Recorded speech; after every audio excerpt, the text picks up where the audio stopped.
Fala, investidores! Hoje a gente está aqui para falar do VGHF11. Recentemente fizemos um vídeo do MXRF11, está aqui no canal, não se esquece de conferir, falando aí dos rendimentos dele, né, que caíram bastante, e vocês me pediram para vir comentar do VGHF11, que teve uma queda muito brusca aí nos seus rendimentos, mas agora, nesse mês, voltou ali a querer dar as caras nos bons proventos que ele sempre pagou. Então eu vou comentar, né, a minha opinião, se eu acho que isso vai continuar aumentando, como é que vai ficar. Se você puder dar aquele apoio pra gente, curtindo, se inscrevendo e ativando as notificações, vai ajudar demais o nosso trabalho aqui no YouTube. Pessoal, então o VGHF11 tem relatório para a gente comentar, beleza? E uma coisa que eu já quero chamar a atenção para vocês é que esse fundo aqui, muita gente gosta dele, ele tem uma liquidez muito interessante, porque ele é base 10, né? Então um fundo mais acessível para você aí que está começando a investir, né? Tá, às vezes investe R$50 por mês ali, então é um fundo que você consegue comprar mais cotas dele sem necessidade de investir muito dinheiro. Lembrando que o fato dele custar R$10, R$100, R$200 não significa que ele é bom ou ruim, nem barato ou caro, tá? É simplesmente ali um valor, mas o valor nominal dele é baixo, tá? É R$10. Bom, então continuando aqui, só fazendo essa ressalva para vocês, patrimônio dele aí de quase 700 milhões, está crescendo, ainda tem um patrimônio relativamente pequeno se a gente comparar com outros fundos, mas está crescendo, né? Tá aí caminhando. PVP abaixo de 1 significa que ele está descontado em relação ao valor patrimonial, e essas são as informações iniciais. Bom, antes da gente ir para o relatório gerencial, pessoal, quero mostrar para vocês aqui um gráfico, tá? O gráfico dos dividendos dele, né? Esse ano ele chegou a pagar 18, esse ano não, né? Dezembro de 2021, ele chegou a pagar 18 centavos por cota. Ele vinha numa crescente aí os dividendos, tá? Depois aí começou 2022, ele começou a ter um decréscimo aí nos seus dividendos pagos. E agora nesse mês, pessoal, vou mostrar aqui no Status Invest que é mais fácil.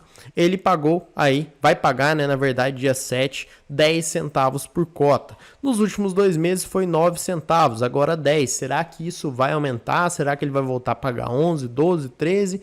Como é que será que vai ficar? Então vamos entender tudo isso no relatório gerencial. Deixa eu pegar aqui na primeira página.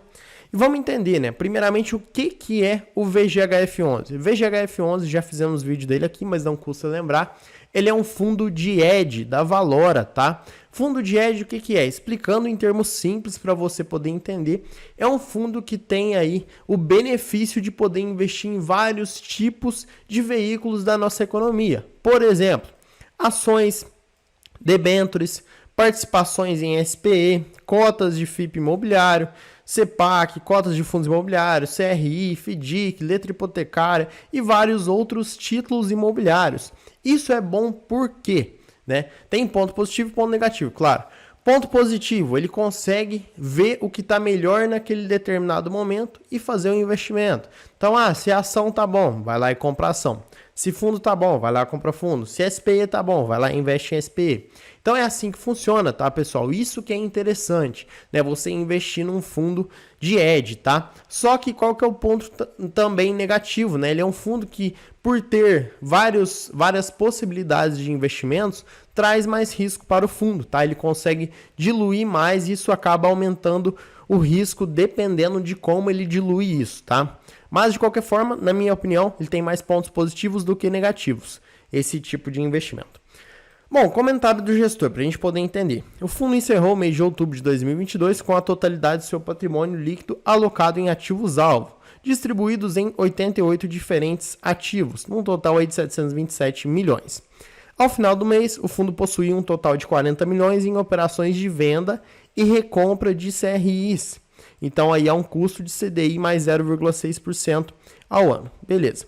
A distribuição, no caso, está falando do mês de outubro, tá? Porque esse aqui é o relatório do mês de outubro, ainda não saiu do mês de novembro. Quando sair, a gente traz vídeo aqui também. Então tá falando que foi de 9 centavos. A gente sabe que aumentou, né? Nesse mês agora foi de 10 centavos, tá? Então aí nos próximos relatórios isso vai sendo atualizado. Mas o que é importante a gente olhar aqui, pessoal? Ver o que o fundo está contando pra gente. Porque o relatório, ele é uma historinha, né? Então o fundo vai apresentando isso pra gente, a gente vai lendo essa história, vendo se tá bom, se tá ruim, se tá condizente, se não tá, tá? Então, beleza, foi de 9 centavos, né? O fundo fez aí alocações importantes. É importante destacar, né, o aumento contínuo da participação da carteira Valor, que passou a representar 21% dos ativos-alvo, versus, né, 20,06%, aumentou um pouquinho no mês anterior. Então, o fundo tem duas carteiras, a carteira Renda e a carteira Valor, né? Como o próprio nome já disse, uma busca rentabilizar e a outra gerar valor, né, ter ativos mais sólidos. O aumento da exposição a CDI dentro da carteira de CRIs e os CRIs vinculados a CDI passam a representar quase 50% da carteira de CRIs versus aí 41% no mês anterior. Aqui, pessoal, quero só fazer uma pausa para mostrar um gráfico para vocês, tá? O fundo, ele continua aumentando a exposição ao CDI, ou seja, a taxa Selic, porque se a gente olhar esse gráfico aqui, ó, a taxa Selic está com uma tendência de alta, né? E provavelmente, acredito eu, que vai continuar, né, nessa faixa, não vai cair, tá? Não vai cair muito, pelo menos. Então, assim, a gente tinha uma expectativa, o mercado tinha uma expectativa, e eu concordava também, e agora mudou, né? Provavelmente essa taxa Selic vai continuar na casa aí dos 13%, se cair é pouca coisa, tá, pessoal? Por isso que o fundo continua apostando no CDI, tá? Bom, dentro da carteira Renda, houve compras de 58 milhões, foram adquiridos 50 milhões líquidos em CRIs, dos quais 49 milhões indexados ao CDI. Então, o fundo continua apostando no CDI. Foram também adquiridos 8,7 milhões líquidos em cotas de fundos, basicamente KN, CR11 e VGIR11, ambos com carteiras bastante indexadas ao CDI. Então, o fundo investe no CDI, investe em fundos que investem no CDI, tá? Então, o fundo de fato está apostando, beleza? E, lá, eles mesmos estão falando aqui, ó, esses movimentos foram em linha com a estratégia de gestão e aumentar a exposição do fundo a operações vinculadas ao CDI. Então é o que eu falo, pessoal, né? Muitas vezes você fala assim, mas compensa investir na taxa Selic direto. Pô, às vezes você pode investir num fundo que investe na taxa Selic, né? E tem uma gestão por trás, uma administração por trás ali, que faz todo, né, um trabalho, talvez até melhor que a gente faria, tá? Então é por isso que é interessante, que é viável muitas vezes você investir em fundos imobiliários. Eu gosto bastante, particularmente invisto e vou continuar investindo. Por último, importante destacar o contínuo aumento do número de cotistas, então o fundo está crescendo, isso é legal. Carteira de ativos, o fundo tem uma carteira diversificada, claro que é interessante, quanto mais esse patrimônio aqui aumentar, quanto mais ele aumentar, mais interessante o fundo diversificar, porque senão o percentual em relação ao patrimônio líquido vai aumentando, isso aumenta o risco do fundo, tá? Então, consequentemente, o preço da cota ele vai caindo para justificar esse risco que o fundo vai tendo, mas é normal, tá? Tô só falando uma coisa que obviamente o fundo já sabe disso, eles vão fazer. Então, basicamente o fundo aí tem 68% de CRIs na carteira, 6% FDICs, tem também aqui, vamos ver, 25, peraí que eu acho que eu olhei errado, não tá certo, aqui o PL tá aqui e aqui o PL está no canto, 25,89% em cotas de fundos. E aí tem um pouquinho, né, em ações e tem muito pouquinho também em SPEs, tá? O que representa aí o patrimônio do fundo. E tem um percentual em caixa também nesse valor aqui. Pessoal, como eu disse, né, a carteira do fundo é isso, tá? É uma carteira, obviamente, que tem mais exposição a CRIs, porque assim, o fundo ele tem essa versatilidade, né, de poder investir em CRIs, FDICs, fundos imobiliários, qualquer coisa, ações também, mas via de regra, né, todos eles se baseiam, geralmente, tem aí maiores exposições em CRIs, tá? Porque via de regra eles são bons investimentos em qualquer momento, tá? Claro que existem oportunidades, por exemplo, em alguns determinados momentos, em alguns determinados investimentos. Mas, né, basicamente o fundo investe em CRIs porque são bons investimentos do fundo se fazer, tá? Bom, aqui tem a distribuição de resultado, né, a DRE do fundo imobiliário. Então a gente consegue ver que a receita do fundo, ela pelo menos nesses últimos 3 meses está caindo um pouco. Agora nesse mês, né, como a gente não tem o relatório atualizado, provavelmente deve ter aumentado, porque se o rendimento aumentou, essa receita também tem que ter aumentado, tá? E até porque as despesas geralmente elas continuam constantes, tá, pessoal? Olha só, aqui praticamente não muda, né? 569, 513, 562, então assim, se a despesa não diminui, tem que ter acontecido alguma coisa para ele aumentar esses rendimentos, tá? E então, basicamente é isso, a gente vai vendo nos próximos meses. Uma coisa que eu acho, né, e que você também precisa entender. O VGHF11, ele é um fundo de hedge, é um fundo que investe em vários setores, em vários veículos e por aí vai.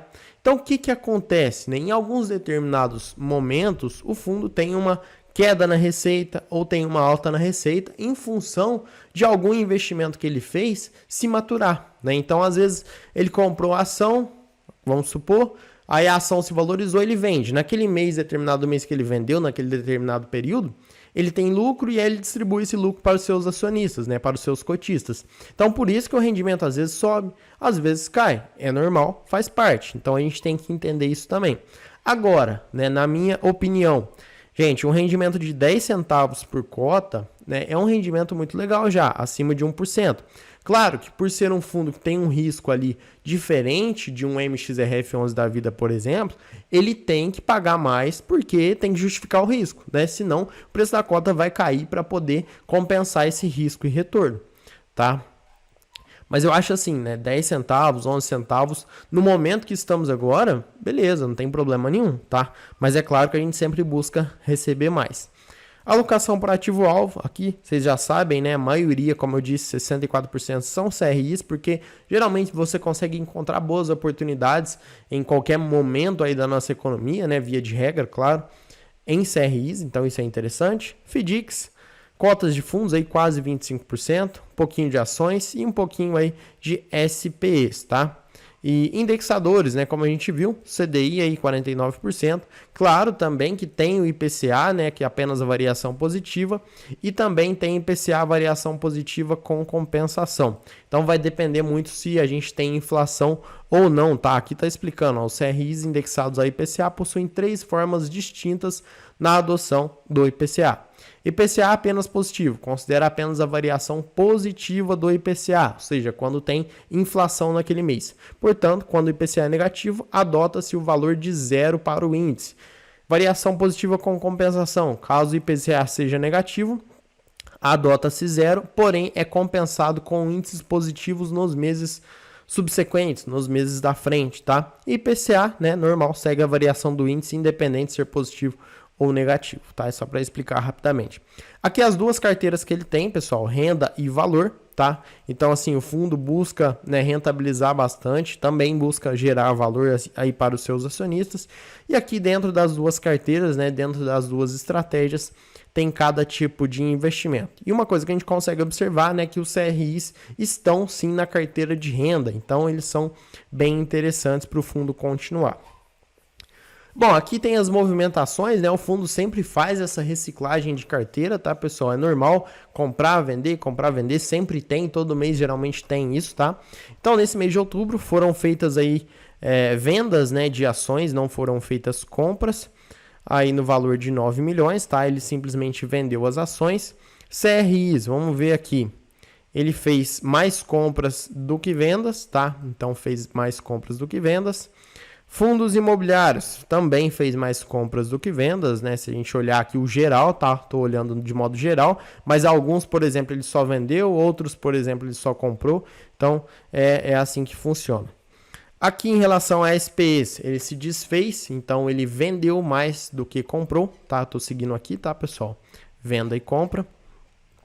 Então é isso, tá? Mas de modo geral, total geral, ele comprou mais do que vendeu, tá? Então, assim, bem interessante. E é legal também que ele distribui aqui nas estratégias, né? Nas carteiras. Na carteira renda, por exemplo, ele comprou mais do que vendeu.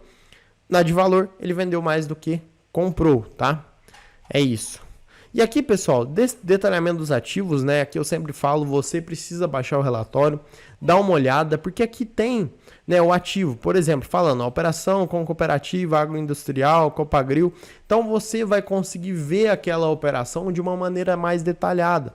Vai saber se aquele investimento, né, ele possui um risco maior ou não, se aquele é um bom ativo ou não, se aquele é um bom CRI ou não. Tudo com base, né, na sua opinião também, porque investimento, pessoal, é muito subjetivo, né? Às vezes eu olho aqui e falo, eu acho que isso aqui é bacana, né? É um bom investimento que ele está fazendo. Vem outra pessoa e acha que não tem problema, né? Até porque cada um está investindo o seu dinheiro, então sabe o que está fazendo. Então é isso, pessoal, sobre o VGHF11, tá? E aqui no final tem a rentabilidade das cotas e tudo mais.